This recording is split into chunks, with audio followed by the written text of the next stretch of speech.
Hello friends, நம்ம மீன் வளர்த்துறதுக்குன்னு ஆக்கிற கடையிலேருந்து thermocol paths எடுத்துருந்தோம். அதில் உள்ள பேட் நியூஸ் என்னன்னா அது லீக் ஆகுது. வாங்கிட்டு வந்த தெர்மாக்கோல் பாத்ஸ் வேஸ்ட் ஆகிடுமோன்னு நினச்சேன். அப்போ தான் நமக்கு சூப்பரான ஒரு ஐடியா கிடச்சி. என்ன ஐடியான்னு பார்த்தீங்கன்னா டார்பாலின் ஷீட். இது கடையில் 1 கிலோ 145 ரூபா. இந்த ஷீட்டை தெர்மாக்கோல் பாத்ஸை விட லெந்தாக கட் பண்ணிடுங்க. அப்போ தான் செட் பண்ணுறதுக்கு கரெக்டாக இருக்கும். கரெக்டாக செட் பண்ணிவிட்டு ஃபுல்லாக சுற்றி டேப் அடிச்சிடுங்க. நம்மளை மாதிரி பிகினர்ஸுக்கெல்லாம் இது யூஸ்ஃபுல்லான ஐடியாவாக இருக்கும்னு நினைக்கிறேன்.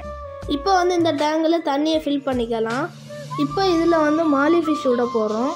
வாங்க இதை இப்போ ரிலீஸ் பண்ணலாம். பாருங்கள், அதுக்கு எவ்வளோ ஜாலியாக சுற்றுது பாருங்கள், எவ்வளோ ஜாலியாக போகுது பாருங்கள். இது 100% நமக்கு ஒர்க்கிங் ஆகுது. ஓகே கைஸ், நம்ம சேனலை சப்ஸ்கிரைப் பண்ணி லைக் ஷேர் பண்ணிடுங்க. பாய்.